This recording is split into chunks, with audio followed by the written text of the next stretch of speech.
Michelle Obama surprised fans on our new podcast by saying her pet peeve about her husband is that he's chronically late. For example, we're still waiting on him to admit he's from Kenya.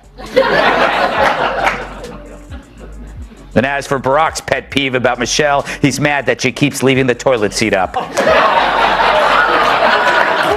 When she cleans it. When she cleans Min, and that's annoying because she's supposed to be the star. Michelle Obama. This dovetails perfectly with so many other comments she's made about how she is like, what about me? What about me? What did those 8 years in the White House do to my soul? And why isn't anyone asking? They shouldn't have to be told to ask about. Greg Gutfeld and Megyn Kelly just dropped the pretense and went full throttle on Michelle Obama, tearing through the myth with scalpel-sharp commentary. They didn't hold back. They dismantled the brand, cracked the curated image, and exposed the contradictions buried beneath the media glow. From cultural manipulation to manufactured authenticity, nothing was off limits. No soft serves, no reverence, just two heavyweight commentators taking aim with brutal wit, surgical precision, and zero concern for political niceties. If Michelle thought the narrative was airtight, this takedown proved the cracks were already showing. What's that pitter-patter sound I'm hearing in the background? It's the footsteps of Barack running to vote for Trump. Is it, Michelle? It's not. I've been married for 17 and a half years, and not one was bad. I think she and he married the wrong people.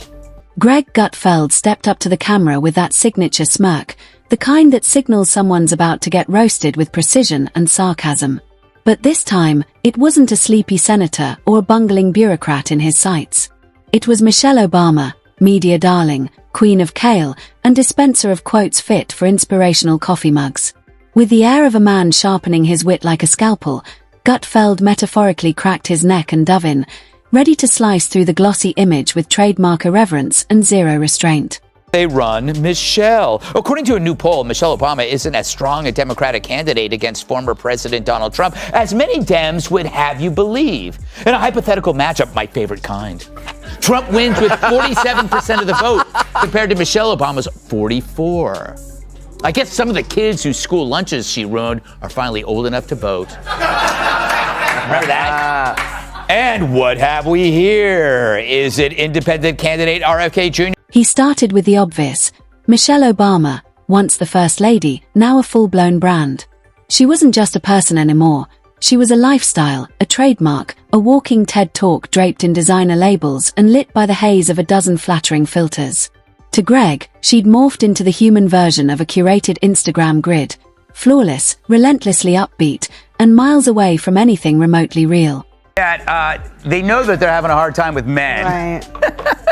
Doesn't seem like this is the right strategy. No. She basically says that they're hurting women by voting for Trump. But I think they don't understand that where it comes from in the first place is that people are sick of being told how bad they are and talked down to, and you know, the condescension doesn't work. None of what they're doing really works. I mean, Michelle Obama. It's amazing. Every word she says about Barack Obama is negative. I can't think of her sitting there just waxing poetic about him, complimenting, he's brilliant, he's a great dad, he was the greatest president, whatever a normal wife of Barack Obama would say. Every time she opines, it's something that reflects poorly on him, how he's insensitive, how he's not a talker, how he doesn't know how to relate to people, he doesn't keep the same schedule as she does, and now we're talking about you can have a bad decade. So, Kat, they clearly know they're struggling with male voters. But this definitely isn't the way to fix it. Michelle basically claims that men are hurting women by voting for Trump, but they seem blind to why so many are tuning them out in the first place. People are tired of being talked down to, tired of the guilt trips, the finger wagging, the constant condescension. That approach just doesn't land anymore. And then there's the way she talks about Barack. It's kind of astonishing. You'd expect the usual admiration. He's brilliant, he's a great dad. He was an incredible president. But instead, it's always these subtle jabs. He's emotionally unavailable, he's not a communicator, he can't relate to people, their schedules clash, it's never glowing. And now she's out here saying you can have a bad decade in America. That's not inspiration, it's resignation. That transitioning line was meant to get attention because her podcast is failing. No one wants to watch it, and she's not used to that. She's used to being the center of attention. Everyone's interested in me. I don't have to try hard. And so now she's embarrassed. And so I think she's intentionally dropping these little, nuggets in these podcasts just so she can get pickup, and talking here and there about her marriage because she knows that she'll get pickup if she talks about him. It's kind of like Meghan and Harry, where it's like the man is the star and the woman is kind of the glamour. She's like the also-ran. Like, we're interested in her to the extent she's going to tell us about him. And she knows. Greg marveled at what he called the greatest marketing sleight of hand of the century. Michelle Obama had pulled it off flawlessly. She crafted an image of a humble public servant, all while living like modern royalty and cashing checks big enough to make Silicon Valley executives do a double take. He quipped that she's the only person who could title a memoir *becoming* and still leave readers wondering who she actually became. It read like a blend of self-help guide, personal therapy session, and inspirational Hallmark card, and yet, somehow, it sold by the millions. It reminds me of my new book, Women Are Invisible at Age 50, and I couldn't be happier. She says, women are invisible. Which women are she talking about? All I see are women in commercials, in TV shows. They're all over the place and they're all yelling at everybody. Then Greg hit the real comedic jackpot, the media worship. Every time Michelle gave a speech, no matter how vague, recycled, or riddled with self-help cliches, the press responded like she'd just rewritten the Constitution through interpretive yoga. Greg joked that watching the media cover Michelle was like watching a room full of adults at a kid's dance recital. Wild applause, beaming pride, and not a single mention that the whole thing was offbeat and upside down. It wasn't journalism, it was theatrical cheerleading, complete with pom-poms and blind devotion. I mean, that was a lie to begin with. And, tell it to your husband who showed up at that Democratic campaign office when people weren't rallying behind Kamala Harris and called a bunch of Democrat voters, half of whom were men, half of whom were black, racists and sexists because they weren't getting behind Kamala Harris. Like, that doesn't seem like going high to me.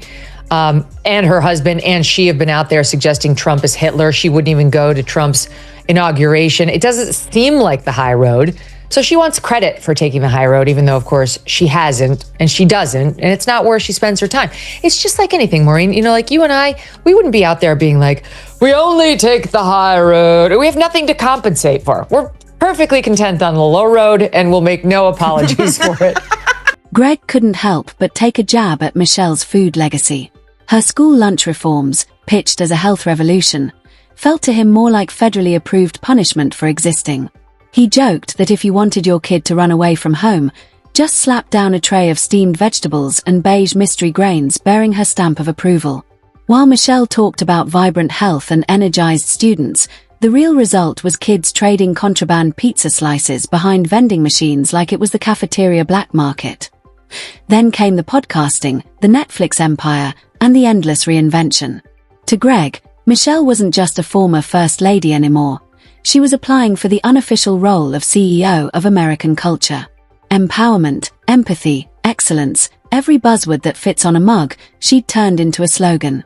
If it had mass appeal and motivational vibes, Michelle had it branded and monetized, but Greg didn't stop at the slogans. He zoomed in on the contradiction. Michelle constantly frames herself as a symbol of struggle and grit, yet she spent the past 20 years in the most elite circles on earth. Greg said hearing her talk about hardship was like listening to a 5-star chef complain about microwave dinners. Sure, everyone has a past, but Michelle's has been polished, packaged, and sold at full retail. Hours. None of her opinions are new. Correct. They're all assigned opinions, women in their 50s and 60s are invisible. That has been said for. Betty Friedan said that in the late 60s. Yes, and then the other thing about men, they're all like these. I hate people who only have assigned opinions. Her husband's like that. Yes. There's never anything new, but you're supposed to pretend it's new when they say it, and it's not. So in your face, Then Megyn Kelly stepped into the roast like a scalpel slicing silk. No theatrics, just precision. She didn't come with punchlines. She came with facts. With the cool resolve of someone tired of the canonization, Meghan dismantled Michelle Obama's carefully curated image. Michelle liked to present herself as just like you, down-to-earth, relatable, grounded. But Meghan wasn't buying it. She pointed out the glaring disconnect. Michelle lived behind security gates, flew private, and dined with billionaires. If that's relatable, Meghan quipped, then a unicorn on a hoverboard is practically a neighbor. She exposed how Michelle's version of normal included book rollouts planned like military campaigns and interviews lit like Spielberg was in charge. But it wasn't just the image, it was the silence. The dodged questions. The polished, non-committal answers. While the media applauded her grace and poise, Meghan saw something else, a calculated refusal to risk real honesty. She argued Michelle had perfected the art of sounding profound while saying very little, vague enough to be universally applauded, polished enough to imply depth, but never courageous enough to truly challenge the crowd that idolized her. Michelle Obama, obviously, the ladies of blue origin. Everyone's too afraid of Jeff Bezos to touch the Lauren Sanchez thing. It's like, we've been having such a good time just saying what's obvious about that. Like, Michelle, she should change her name to Misery Obama. That's really what I think of when Misery Obama never has a positive word to say. Never. Not about children, not about family, certainly not about her husband. By the way, before we leave this topic, here's her latest soundbite that made the rounds. This happened on June 18th, but I was off. Here it is. And then there was the merch. Michelle's words weren't just speeches, they were product lines. Slogans turned into brand assets, slapped on mugs, t-shirts, tote bags, and anything that could move in an airport gift shop. She talked constantly about unity and rising above division, but Meghan pointed out the contradiction. Her language was laced with subtle division. Asterisk us versus them asterisk light versus dark asterisk hope versus fear star. It was contrast masquerading as unity, emotional messaging dressed up as inspiration. And yet, the press never questioned it. According to Meghan, Michelle could declare the sky was red and 5 major outlets would call her a trailblazer in meteorology. Then came the political sleight of hand. Michelle rarely endorsed specific policies, but she had a knack for criticizing the tone, the climate, the vibe, pointing fingers without ever naming names, then claiming plausible deniability. Meghan called it the art of passive provocation. It let Michelle throw punches while keeping her gloves clean. She didn't debate. She hinted. She didn't challenge, she sighed. And somehow, every subtle jab was treated like a masterstroke. The media didn't just report it, they swooned, as if she'd just resolved global conflict with a carefully timed eyebrow raise. I mean, because when you're thinking of victims of this awful world, you think of Michelle Obama and how terrible we've all been to her. This woman is a one-woman destitution derby. Every time we check in on her at her podcast, she is feeling sorry for herself. She is criticizing Barack Obama or this country. She never has a positive word to say about anything. And the latest example was when she went on this other guy's podcast, Jay Shetty. She goes and sits down with him, and he asks her, what are you afraid of? And she starts off by saying, well, my fears aren't for me. I think about the streets. Greg came back grinning, ready to twist the knife with a joke. Michelle's image, he said, was so meticulously crafted it deserved its own display at the Smithsonian, right next to the Hope Diamond. Every appearance was flawless. Not a hair out of place, not a syllable off-key. Entire essays were written about her triceps. It was fitness worship turned political obsession. Greg joked that if fiscal policy had been as tight as her deltoids, the national debt might be gone by now. Meghan closed it out with a sharp finish. Michelle, she argued, wasn't untouchable because of brilliance. She was untouchable because she was * useful star. A symbol trotted out when the narrative needed a reset. The calm in the storm, the grace under pressure. But not because it was authentic, because it was * safe star. And that, Meghan said, was the real issue. Because leadership isn't about being palatable. It's about being honest. And truth doesn't always earn applause. You're like, why? What's going to happen to her girls if they're not recognizable? And she goes on a diatribe about the arrests that we're making of illegal immigrants. and that now we all have to live in fear, people of color, because it's a racist Republican Party that's running America now, that people of color, I guess, have to live in fear because we're all a bunch of racists who made her a billionaire and elected her husband president twice. But we're so racist, you see, we could just grab any random person of color in the street and send them off. Greg nodded, metaphorically, of course, and wrapped the roast with his trademark blend of wit and clarity. Michelle Obama, he said, wasn't a villain. She was a mirror. A reflection of a culture so hungry for heroes that it was willing to carve them out of airbrushed images and feel-good quotes. It wasn't that Michelle had done anything wrong, per se. The real issue was a society that confused Polish for authenticity. And as long as those glossy facades were passed off as truth, Greg and Meghan knew their work wasn't over. They weren't just skewering the myth, they were challenging the world to peek behind the curtain and, maybe, laugh at the fact that it was mostly empty. Meghan picked up the thread without missing a step, diving straight into what she called the Michelle paradox. Here was a woman with unprecedented access to power, immense wealth, and more cultural sway than many elected officials, yet still cloaked in the narrative of being perpetually underestimated. To Meghan, the whole act was absurd. Michelle's public image, she said, was built on the illusion of overcoming invisible barriers, all while sipping champagne in rooms most Americans couldn't find without a map, a badge, and an armed escort. Which leads me to Michelle Obama. Every day she's dropped another negativity bomb on us, whether on her podcast or on someone else's. I mean, this audience knows she never says anything positive. It is all complaints. So she goes on another podcast. She's promoting her show, so she's making the rounds. The Diary of a CEO podcast, and actually found a way to bitch and moan about how hard it is to live in the White House. Meghan dove into the real punchline, Michelle's constant portrayal of herself as an outsider. She said it was like Jeff Bezos walking into one of his warehouses and complaining about breakroom conditions. If Michelle was an outsider, then the Pope was agnostic. Far from hovering on the edge of politics, Michelle had seeped into every corner of popular culture. Book clubs, playlists, cooking shows, workout routines. There was no space too small for the brand to conquer. Meghan quipped that the only place Michelle hadn't appeared yet was in a Marvel movie. But give it time. She might just show up in a cape, delivering a motivational monologue between fight scenes. Then Greg Gutfeld re-entered the scene like a smirking wrecking ball.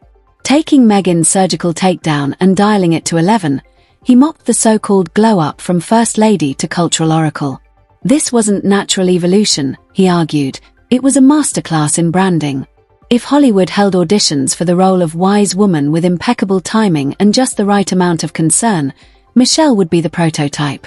She didn't adjust to fame, she weaponized it.